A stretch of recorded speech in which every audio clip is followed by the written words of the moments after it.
सगळ्यांना जय शिवराय। तर आज संडे, त्याच्या शेतामध्ये आज मळणी करायची ज्वारीची।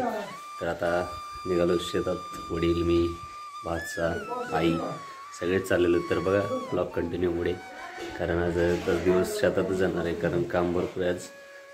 तर बघा कंटिन्यू पुढे आता व्हिडिओ। मित्रांनो फायनली आलो होतो शेतात, वडील ते चावळ वगैरे घेतात आहे खाली, मशीन आलेलीच आहे। बघा सकाळचं वातावरण कसं असते गावाकडे।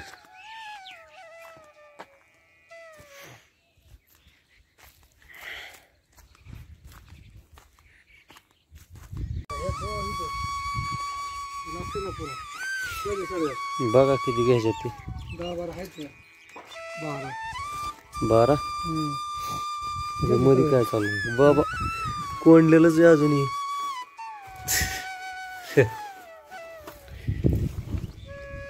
आधी कुठलं घ्यायचं मग? चला चला मित्रांनो, निघालो आता खाली शेतात। हाय आमच्या गावचा पूल। सध्या तर पाणी नसल्यामुळं काय सगळं मोकळाच आहे, कारण यावर्षी पाऊसच कमी झालेला आहे। रस्त्याचं पण काम चालू आहे इथलं, पुलाचं ह्याचं नाला वगैरे चालू आहे, काम अजून चालूच आहे, काय काम पूर्ण झालेलं तर नाही। तर चला आता मळेंद्र येईल, चालू करायचे। आज सुट्टी असल्यावर असं काम करायला भारी वाटतं, परंतु कंटाळा पण येतो, कारण सवय नसती कामाची। दररोजचं आपलं काम रेग्युलर चालू असते वर्किंगचं, परंतु शेतातलं काम करायला आपल्याला काही अडचण तर नाही, त्याच्यामुळं काय वाटत नाही। कारण कधी कधी असं काय जणाला वाटतं की जॉबला आहे शेतात कसं काय, सवय असते, सवयीला काय काय, कारण पहिलं आपण शेतात तर काम केलेलंच नाही का। चालूच आहे की आमचा रस्ता आहे, अरे सिमेंटचं होतं, परंतु आता ते काम चालू असल्यामुळं तर सगळं मटेरियल इकडे टाकलेलं आहे वरती, इथलं मळायचं आज। सपोर इकडेच टाकलेत वाटतं, मळ्यंत्र तर काय अजून आलेलंच नाही। पाणी वगैरे मारतात वाटतं सकाळी चांगलं बऱ्यापैकी। तिथे एक मोठी बाबळ होती, बाबळ पण तोडली। तर बघा पुढे कंटिन्यू कंच, हे तर काय बिना पाण्याचंच होतं इथलं।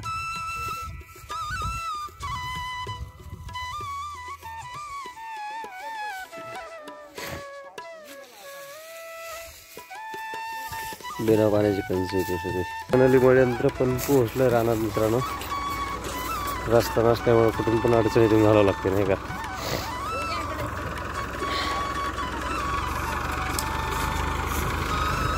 हे भातचा आमचा मळ्यंत्र सोबतच होता।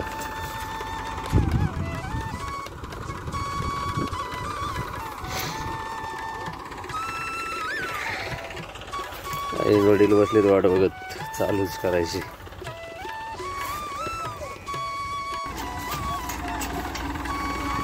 गोल फिरवायला चालू आहे बाबा, रस्ता नसल्यामुळं तर शेतात 5 फीटला हे पडलेले, ते पाचून दे ज्वारीचे। एवढा ढीग आला तर जास्त वेळ नाही जायचं, परंतु पुन्हा दुसऱ्या रानात जायचं अजून मळायला आलेले। आता फायनली ह्याच्यापर्यंत तर आता चावळ वगैरे हातरायला लागले तर वडिलांनी।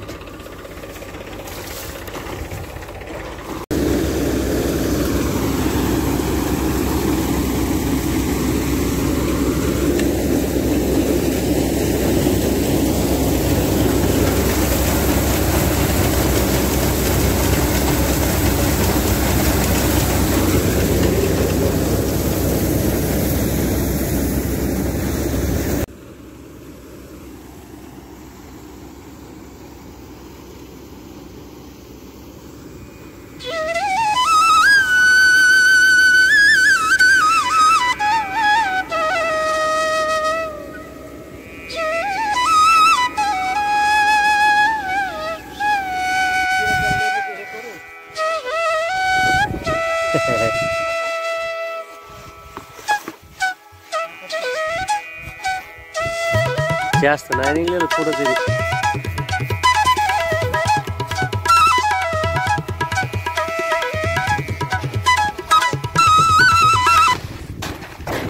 तिकडलं पाणी करायचं आता दुसऱ्या शेतात लावलेले आता। तिकडलं झाल्यानंतर आता इकडलं चालू करायचं, थोडंच येतं जास्त तर नाहीच। तर बघा कंटिन्यू ब्लॉग.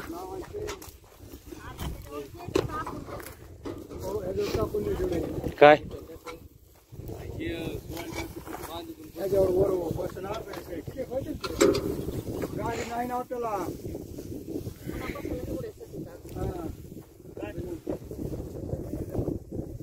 झालं आता थोडंच मळायचं राहिले. तर आता वरती जनावराला त्याला टाकायला आलं वरती, त्याच्यामुळं परत गावात पण गेलं तर थोडं काम होतं लय खाली.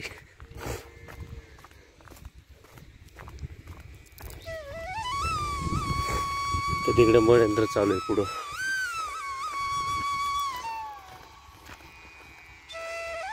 इथे मळयंत्र चालू आहे आता, तिकडं जायचंय होता आलेलं असेल आता. बराच लवकरच चालू झालेलं होतं. बारी काढायची म्हणजे खूपच भारी. इथे एक जणच काढतात, वय खूप झालेले वगैरे, पण शेतातलं काम तर करावंच लागते, कारण त्यांना नावीलाज असते. शेतातलं काम तर करावंच लागते.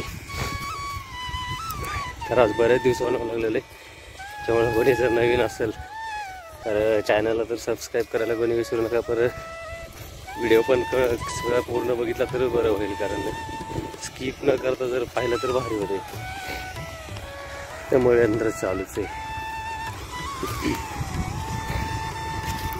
आणि पहिलं मला बोलता पण येत नव्हतं असं ब्लॉग वगैरे बनवायला. परत एक आता सवय लागली, त्याच्यामुळे काहीच वाटत नाही. ती सवय म्हणजे आपली लाईव्ह स्ट्रीममुळे खूप भारी वाटतं बोलायला. धुळा तर खूप वारीची खूप असते, तसली दिवसभर परेशान काढते. अजून बरंच आहे म्हणायचं राहिलेलंच आहे. आलं आता मळयंत्रापाशी परत एकदा भाऊन ते होते, आई वडील चालू आहे त्यांचं, मळावं लागणार आहे.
झालं फायनली.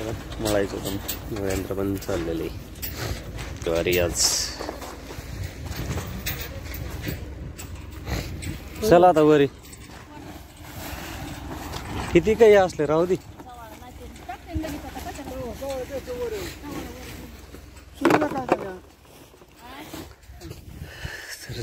चला आता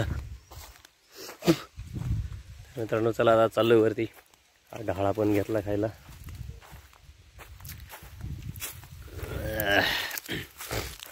तर भेटू असंच नंतर नेक्स्ट ब्लॉगला. तर तोपर्यंत सगळ्यांना जय शिवराय, आणि असं सपोर्ट करत राहा. नवीन नवीन ब्लॉग येत राहतील. चला तोपर्यंत सगळ्यांना जय शिवराय. भेटू नंतर नवीन ब्लॉगमध्ये.